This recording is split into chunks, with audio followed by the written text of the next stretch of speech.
ਮਸੀਹ ਯਸੂ ਦੇ ਵਿੱਚ ਤੁਹਾਡੀ ਸਲਾਮਤੀ ਹੋਵੇ ਤੇ ਅਸੀਂ ਤੁਹਾਨੂੰ ਯਸੂ ਦੀ ਜ਼ਿੰਦਗੀ ਇਤਵਾਰ ਦਾ ਬਾਈਬਲ ਸਟੱਡੀ ਪ੍ਰੋਗਰਾਮ ਬਜ਼ਰੀਆ JCDC ਪ੍ਰੋਡਕਸ਼ਨ ਵਿੱਚ ਖੁਸ਼ਾਮਦੀਦ ਕਹਿੰਦੇ ਹਾਂ।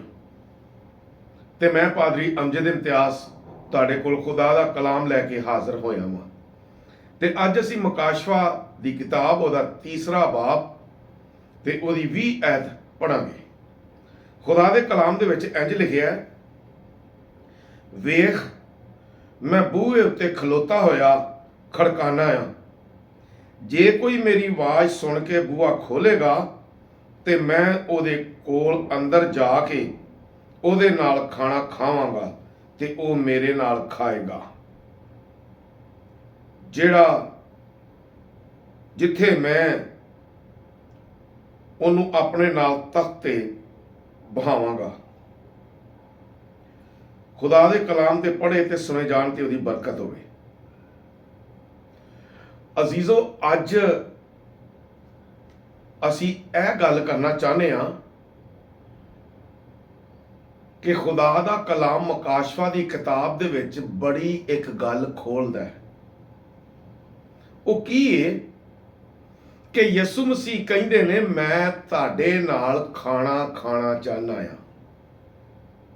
ਹਰ ਬੰਦੇ ਦੀ ਖਾਸ਼ ਹੈ ਕਿ ਮੈਂ ਯਿਸੂ ਦੇ ਨਾਲ ਬਹਿ ਕੇ ਖਾਣਾ ਖਾਵਾਂ। ਹਰ ਬੰਦੇ ਦੀ ਖਾਸ਼ ਹੈ ਕਿ ਯਿਸੂ ਮੇਰੇ ਕੋਲ ਆ ਕੇ ਬਵੇ, ਅਸੀਂ ਇਕੱਠੇ ਰੋਟੀ ਖਾਈਏ, ਪਾਣੀ ਵੀ ਪੀਏ ਤੇ ਨਾਲੇ ਚਾਰ ਗੱਲਾਂ ਵੀ ਕਰੀਏ। ਤੇ ਅਕਸਰ ਲੋਕਾਂ ਦੀ ਇਹ ਖੁਦਾ ਦੇ ਅੱਗੇ ਫਰਮਾਇਸ਼ ਹੁੰਦੀ ਹੈ ਕਿ ਖੁਦਾ ਮੇਰੇ ਨਾਲ ਗੱਲ ਕਰ।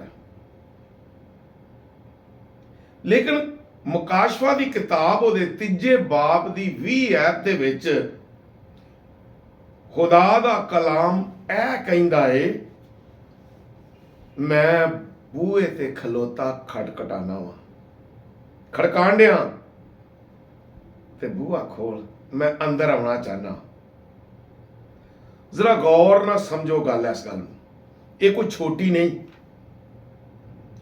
ਇੱਕ ਸਮਝਣ ਦੀ ਗੱਲ ਹੈ ਕਿ ਯਿਸੂ ਮਸੀਹ ਖੁਦ ਆ ਕੇ ਤੇ ਖੜਕਾਣ ਡਏ ਨੇ ਕਿ ਦਰਵਾਜ਼ਾ ਖੋਲ, ਮੈਂ ਤੇਰੇ ਨਾਲ ਅੰਦਰ ਬਹਿ ਕੇ ਖਾਣਾ ਖਾਣਾ ਚਾਹਨਾ ਵਾ, ਨਾਲੇ ਤੇਰੇ ਨਾਲ ਗੱਲਬਾਤ ਕਰਨਾ ਚਾਹਨਾ। ਉਹ ਦੁਨੀਆ ਖੁਦਾ ਨੂੰ ਲੱਭਦੀ ਏ ਤੇ ਸਾਡਾ ਯਿਸੂ ਆਪ ਬੂਹਾ ਖੜਕਾਣ ਡਿਆ। ਮੈਨੂੰ ਬਾਈਬਲ ਮੁਕੱਦਸ ਦੀ ਇੱਕ ਕਹਾਣੀ ਯਾਦ ਆ ਗਈ ਏ, ਇੱਕ ਗੱਲ ਯਾਦ ਆ ਗਈ ਏ। ਯਿਸੂ ਮਸੀਹ ਜ਼ਕਈ ਦੇ ਨਾਲ ਲੂਕਾ 19 ਬਾਬ ਦੇ ਵਿੱਚ ਇਹਦਾ ਜ਼ਿਕਰ ਹੈ। ਜ਼ਕਈ ਯਿਸੂ ਨੂੰ ਵੇਖਣਾ ਚਾਹੁੰਦਾ ਹੈ ਤੇ ਕੱਦ ਦਾ ਛੋਟਾ, ਲੇਕਿਨ ਉਹ ਭੱਜ ਕੇ, ਉਹ ਮਨਸੂਬਾ ਬਣਾਉਂਦਾ ਤੇ ਭੱਜ ਕੇ ਜਾ ਕੇ ਗੂਲਰ ਦੇ ਦਰਖਤ ਤੇ ਚੜ ਜਾਂਦਾ ਹੈ। ਤੇ ਉੱਥੇ ਜਾ ਕੇ ਨਾ ਉਹਦੇ ਦਿਲ ਦੀ ਖਾਸ਼ ਪਤਾ ਕੀ ਹੁੰਦੀ ਹੈ, ਮੈਂ ਯਿਸੂ ਨੂੰ ਲਾਗਿਓਂ ਵੇਖਾਂ, ਕੋਲ ਹੋ ਕੇ ਵੇਖਾਂ। ਤੇ ਜਦੋਂ ਯਿਸੂ ਲੰਘਦੇ ਉਹ ਗੂਲਰ ਦੇ ਦਰਖਤ ਦੇ ਕੋਲ ਜਾਂਦੇ ਨੇ ਨਾ, ਤੇ ਉਹਨਾਂ ਵੇਖਿਆ ਕਿ ਜ਼ਕਈ ਉੱਤੇ ਬੈਠਾ ਹੈ। ਤੁਹਾਨੂੰ ਆਂਦੇ ਨੇ ਜ਼ਕਈ ਥੱਲੇ ਆ ਜਾ। ਦੇਖੋ, ਦਿਲਾਂ ਦਾ ਜਾਣਨ ਵਾਲਾ ਸੀ। ਕਹਿੰਦਾ ਥੱਲੇ ਆ ਜਾ ਜ਼ਕਈ, ਅੱਜ ਮੈਂ ਤੇਰੇ ਘਰ ਜਾਵਾਂਗਾ। ਤੇ ਵੇਖੋ, ਜਿਨੇ ਆਪਣੇ ਦਿਲ 'ਚ ਮਨਸੂਬਾ ਨਹੀਂ ਸੀ ਬਣਾਇਆ ਕਿ ਯਿਸੂ ਮੇਰੇ ਨਾਲ ਘਰ ਜਾਏਗਾ, ਸਿਰਫ ਉਹਨੇ ਤੇ ਵੇਖਣ ਦਾ ਮਨਸੂਬਾ ਬਣਾਇਆ ਸੀ ਤੇ ਯਿਸੂ ਉਹਦੇ ਘਰ ਚਲਾ ਗਿਆ। ਕਹਿੰਦਾ ਚੱਲ, ਮੈਂ ਤੇਰੇ ਨਾਲ ਘਰ ਜਾਣਾ ਚਾਹੁੰਦਾ। ਤੇ ਉਦੋਂ ਬਾਈਬਲ ਦੱਸਦੀ ਏ ਕਿ ਜ਼ਕਈ ਨੇ ਬੜੀ ਦਾਵਤ ਕੀਤੀ ਤੇ ਅੱਛੀ ਟਹਿਲ ਸੇਵਾ ਯਿਸੂ ਦੀ ਕੀਤੀ, ਬੜਾ ਚੰਗਾ ਖਾਣਾ ਖੜਾਇਆ ਤੇ ਖਾਣਾ ਖਵਾਉਣ ਦੇ ਨਾਲ ਕਲਾਮ ਵੀ ਸੁਣਿਆ। ਤੇ ਬਾਈਬਲ ਕਹਿੰਦੀ ਏ ਕਿ ਜ਼ਕਈ ਖੜਾ ਹੋਇਆ ਤੇ ਆਂਦਾ, ਮੈਂ ਅੱਧਾ ਮਾਲ ਆਪਣਾ ਗਰੀਬਾਂ ਨੂੰ ਦੇਣਾ ਤੇ ਜਿਹਦਾ ਕੋਈ ਨਾ ਹੱਕ ਲਿਆ ਹੋਇਆ ਸ਼ਰੀਅਤ ਦੇ ਮੁਤਾਬਕ ਉਹਦਾ 4 ਗੁਣਾ ਅਦਾ ਕਰਨਾ,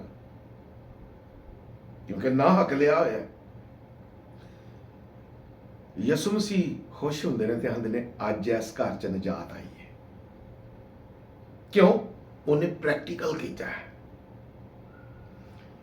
ਉਹਦੇ ਦਿਲ ਦੀ ਖਾਸ਼ ਤੇ ਯਿਸੂ ਨੂੰ ਵੇਖਣ ਦੀ ਸੀ, ਲੇਕਿਨ ਯਿਸੂ ਨੇ ਇਸ ਤੋਂ ਵੱਧ ਕੇ ਉਹਨੂੰ ਕਿਹਾ ਕਿ ਚੱਲ ਮੈਂ ਤੇਰੇ ਘਰ ਜਾਣਾ ਚਾਹੁੰਦਾ, ਖਾਣਾ ਖਾਣਾ ਚਾਹੁੰਦਾ। ਉਸ ਵਕਤ ਤੇ ਖਾਣਾ ਖਾ ਲਿਆ। ਜ਼ਕਈ ਵੀ ਬੜਾ ਖੁਸ਼ ਹੋਇਆ ਤੇ ਇੱਥੋਂ ਤੱਕ ਉਹਨੇ ਯਿਸੂ ਦੀ ਪੈਰਵੀ ਵੀ ਕੀਤੀ ਤੇ ਯਿਸੂ ਦਾ ਆਖਾ ਵੀ ਮੰਨਿਆ ਤੇ ਨਜਾਤ ਵੀ ਹਾਸਲ ਕੀਤੀ ਤੇ ਯਿਸੂ ਦਾ ਪੈਰੋਕਾਰ ਵੀ ਬਣ ਗਿਆ। ਲੇਕਿਨ ਹੁਣ ਜਿਹੜਾ ਹੁਣ ਦੌਰ ਹੈ, ਹੁਣ ਤੇ ਯਿਸੂ ਆਪ ਬੂਹਾ ਖੜਕਾਣ ਡਿਆ, ਕਹਿੰਦਾ ਆਪਣੇ ਦਿਲ ਦਾ ਦਰਵਾਜ਼ਾ ਖੋਲ, ਮੈਂ ਤੇਰੇ ਦਿਲ ਦੇ ਅੰਦਰ ਆਉਣਾ ਚਾਹਨਾ। ਲੇਕਿਨ ਅਸੀਂ ਕਹਿੰਦੇ ਆ ਯਿਸੂ ਤੇਰੇ ਲਈ ਜਗ੍ਹਾ ਹੀ ਕੋਈ ਨਹੀਂ। ਉਹ ਸਾਡੇ ਅੰਦਰ ਦਿਲ ਦੇ ਅੰਦਰ ਤੇ ਬਹੁਤ ਕੁਛ ਹੈ। ਕਿਸੇ ਨੇ ਆਪਣੀਆਂ ਫਰੈਂਡ ਰੱਖੀਆਂ ਨੇ, ਕਿਸੇ ਨੇ ਦੋਸਤ ਰੱਖੇ ਨੇ, ਕਿਸੇ ਨੇ ਖੁਦੀਆਂ ਰੱਖੀਆਂ ਨੇ, ਤੇ ਕਿਸੇ ਨੇ ਇਹਨਾਂ ਕੋ ਆਪਣੇ ਅੰਦਰ ਬਦੀ ਭਰੀ ਹੋਈ ਹੈ। ਯਿਸੂ ਲਈ ਕਿੱਥੋਂ ਜਗ੍ਹਾ ਹੋਏਗੀ? ਲੇਕਿਨ ਯਿਸੂ ਕਹਿੰਦਾ ਦੇਖ, ਮੈਂ ਤੇਰਾ ਫਿਦਿਆ ਦਿੱਤਾ ਹੈ, ਮੈਂ ਤੇਰੇ ਲਈ ਸਲੀਬ ਤੇ ਖੂਨ ਬਹਾਇਆ, ਤੂੰ ਕਿਹੜੇ ਕੰਮ ਲੱਗਾ ਹੈ? ਆਪਣੇ ਦਿਲ ਨੂੰ ਸਾਫ਼ ਕਰ ਤੇ ਮੈਨੂੰ ਅੰਦਰ ਵੜਨ ਦੇ, ਆਪਣੇ ਦਿਲ ਦਾ ਦਰਵਾਜ਼ਾ ਖੋਲ ਤੇ ਮੈਂ ਤੇਰੇ ਨਾਲ ਬਹਿਣਾ ਚਾਹਨਾ। ਤੂੰ ਇੰਨੀਆਂ ਪਰੇਸ਼ਾਨੀਆਂ 'ਚ ਵੜਿਆ, ਤੂੰ ਇੰਨੀਆਂ ਮੁਸੀਬਤਾਂ 'ਚ ਵੜਿਆ, ਤੇਰੇ ਕੋਲ ਸੋਚਣ ਦਾ ਸਭ ਕੋਈ ਨਾ ਤੂੰ ਹੋਇਆ ਹੋਵੇ ਕਿ ਤੈਨੂੰ ਹੋਸ਼ ਹੀ ਕੋਈ ਨਹੀਂ ਹੈਗੀ। ਮੁਸੀਬਤਾਂ ਤੇ ਤਕਲੀਫਾਂ ਨੇ ਤੈਨੂੰ ਪਰੇਸ਼ਾਨ ਕੀਤਾ ਹੋਇਆ, ਤੇ ਮੈਂ ਇਸੇ ਲਈ ਯਿਸੂ ਕਹਿੰਦਾ ਮੈਂ ਇਸੇ ਲਈ ਤੇ ਤੇਰੇ ਕੋਲ ਆਇਆ ਵਾਂ, ਤੂੰ ਆਪਣਾ ਦਿਲ ਸਾਫ਼ ਕਰ ਤੇ ਮੈਨੂੰ ਅੰਦਰ ਆਉਣ ਦੇ। ਵੇਖ, ਜ਼ਕਈ ਨੂੰ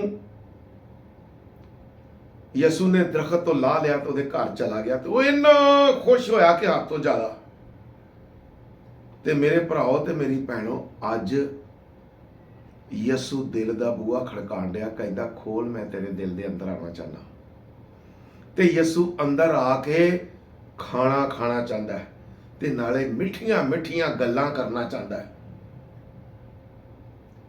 ਤੇ ਯਾਦ ਰੱਖੋ, ਪਰੇਸ਼ਾਨੀਆਂ ਤੁਹਾਡੀਆਂ ਵੀ ਦੂਰ ਹੋ ਜਾਣਗੀਆਂ, ਤੁਸੀਂ ਮੁਸੀਬਤਾਂ ਚੋਂ ਵੀ ਨਿਕਲ ਆਓਗੇ, ਦੁੱਖਾਂ ਚੋਂ ਵੀ ਨਿਕਲ ਆਓਗੇ। ਜੇ ਤੁਹਾਡੇ ਦਿਲ ਦੇ ਅੰਦਰ ਯਿਸੂ ਆ ਜਾਏਗਾ ਤੇ ਤੁਹਾਡੇ ਦਿਲ ਦੇ ਅੰਦਰ ਬਿਮਾਰੀ ਰਹੇਗੀ, ਕੋਈ ਦੁੱਖ ਰਹੇਗਾ? ਤੇ ਜੇ ਦਿਲ ਦਾ ਬੂਹਾ ਹੀ ਨਹੀਂ ਖੋਲਣਾ ਤੇ ਫਿਰ ਕੋਈ ਹਾਸਲ ਹੋਣਾ ਹੈ? ਮੈਂ ਅੱਜ ਥੋੜੇ ਲਫ਼ਜ਼ਾਂ ਦੇ ਵਿੱਚ ਘੱਟ ਗੱਲ ਕਰਦੇ ਆਇਆ, ਇਹ ਸਾਰਿਆਂ ਨੂੰ ਆਖਾਂਗਾ, ਆਪਣਾ ਦਿਲ ਯਿਸੂ ਲਈ ਖੋਲੋ ਤੇ ਯਿਸੂ ਨੂੰ ਆਪਣੇ ਦਿਲ ਦੇ ਅੰਦਰ ਵਸਾਓ ਤੇ ਯਿਸੂ ਨਾਲ ਗੱਲਾਂ ਕਰੋ। ਕੱਲੇ ਹੋਵੋਗੇ ਤੇ ਜਦੋਂ ਤੁਹਾਡੇ ਅੰਦਰੋਂ ਆਵਾਜ਼ ਨਿਕਲੇਗੀ ਨਾ ਯਿਸੂ ਨਾਲ ਗੱਲਾਂ ਕਰਨ ਦੀ, ਤੇ ਤੁਸੀਂ ਸਕੂਨ ਵੀ ਪਾਓਗੇ ਤੇ ਤਸੱਲੀ ਵੀ ਪਾਓਗੇ ਤੇ ਬਰਕਤ ਵੀ ਪਾਓਗੇ। ਤੇ ਨਾਲੇ ਯਿਸੂ ਦਾ ਜਦੋਂ ਆਖਾ ਮੰਨੋਗੇ ਨਾ ਤੇ ਤੁਹਾਡੇ ਵਿਗੜੇ ਕੰਮ ਸਾਰੇ ਸਿੱਧੇ ਹੁੰਦੇ ਜਾਣਗੇ। ਫਿਰ ਸਮਝ ਲਓ ਕਿ ਤੁਹਾਡੇ ਤੇ ਇਬਲੀਸ ਅਟੈਕ ਨਹੀਂ ਕਰੇਗਾ, ਬਲਕਿ ਤੁਸੀਂ ਖੁਦਾ ਦੇ ਨਾਲ ਚੱਲਣ ਵਾਲੇ ਬਣੋਗੇ, ਕਿਉਂਕਿ ਯਿਸੂ ਤੇ ਤੁਹਾਡੇ ਕੋਲ ਅੰਦਰ ਹੈ। ਯਿਸੂ ਤੇ ਤੁਹਾਡੇ ਨਾਲ ਬਹਿ ਕੇ ਖਾਣਾ ਖਾਣਾ ਚਾਹੁੰਦਾ ਹੈ। ਮੈਂ ਥੋੜਾ ਜਿਹਾ ਤੁਹਾਨੂੰ ਇਸ ਤੋਂ ਅੱਗੇ ਹੋਰ ਵਧਾਉਣਾ ਚਾਹੁੰਦਾ, ਜ਼ਰਾ ਗੌਰ ਨਾਲ ਸੁਣੋ। ਬਾਈਬਲ ਕਹਿੰਦੀ ਕਿ ਪੁਰਾਣੇ ਅਹਿਦਨਾਮੇ ਦੇ ਵਿੱਚ ਰੋਟੀ ਖਵਾ ਕੇ, ਅੱਛਾ ਖਾਣਾ ਖਵਾ ਕੇ ਬਰਕਤ ਲਈ ਜਾਂਦੀ ਸੀ। ਇਬਰਾਹਿਮ ਨੇ ਬਰਕਤ ਲਈ, ਫਿਰ ਉਸ ਤੋਂ ਬਾਅਦ ਅੱਗੇ ਵੇਖਦੇ ਆ ਤੇ ਯਾਕੂਬ ਨੇ ਖਾਣਾ ਖਵਾ ਕੇ ਬਰਕਤ ਲਈ। ਯਾਨੀ ਅਸੀਂ ਇਹ ਗੱਲ ਕਹੀਏ ਨਾ ਕਿ ਰਿਵਾਜ ਸੀ ਕਿ ਅੱਛਾ ਖਾਣਾ ਖਵਾ ਕੇ ਤੇ ਬਰਕਤ ਲੈਂਦੇ ਹਨ। ਤੇ ਅੱਜ ਯਿਸੂ ਨੂੰ ਆਪਣੇ ਅੰਦਰ ਲਵੋ, ਬੂਹਾ ਖੋਲੋ ਤੇ ਅੱਛਾ ਖਾਣਾ ਖਵਾਓ ਤੇ ਖੁਦਾ ਤੋਂ ਬਰਕਤ ਲਵੋ। ਮੈਂ ਉਮੀਦ ਕਰਨਾ ਕਿ ਤੁਸੀਂ ਆਪਣੇ ਦਿਲ ਦਾ ਬੂਹਾ ਯਿਸੂ ਲਈ ਖੋਲੋਗੇ ਤੇ ਖੁਦ ਯਿਸੂ ਕੋਲੋਂ ਬਰਕਤ ਲਓਗੇ। ਉਹ ਇੰਨੀਆਂ ਬਰਕਤਾਂ ਦਿੰਦਾ ਜੇ ਕਿ ਮੁੱਕਣ ਵਾਲੀਆਂ ਨਹੀਂ, ਮੁੱਕਣ ਵਾਲੀਆਂ ਨਹੀਂ ਜੇ ਹੈਗੀਆਂ। ਤੇ ਜਿਹਦੇ ਕੋਲ ਅੰਦਰ ਯਿਸੂ ਹੈ ਨਾ, ਉਹਨੂੰ ਮੁਸ਼ਕਲ ਕੋਈ ਨਹੀਂ ਜੇ, ਉਹਨੂੰ ਪ੍ਰੋਬਲਮ ਕੋਈ ਨਹੀਂ ਜੇ। ਇਸ ਲਈ ਕਿ ਇਬਲੀਸ ਨਾਲ ਲੜਨਾ ਵੀ ਉਹਨੇ, ਹਾਲਾਤ ਦਾ ਮੁਕਾਬਲਾ ਕਰਨਾ ਵੀ ਉਹਨੇ, ਤੇ ਤੁਹਾਨੂੰ ਸਿੱਧੇ ਰਸਤੇ ਲੈ ਕੇ ਜਾਣਾ ਵੀ ਉਹਨੇ। ਇਸ ਲਈ ਯਿਸੂ ਨਾਲ ਦੋਸਤੀ ਕਰ ਲਓ ਤੇ ਆਪਣੇ ਦਿਲ 'ਚ ਜਗ੍ਹਾ ਦੇਵੋ। ਖੁਦਾ ਤੁਹਾਨੂੰ ਇਸ ਕਲਾਮ ਤੇ ਅਮਲ ਕਰਨ ਦੀ ਤੌਫੀਕ ਦੇਵੇ। ਆਮੀਨ।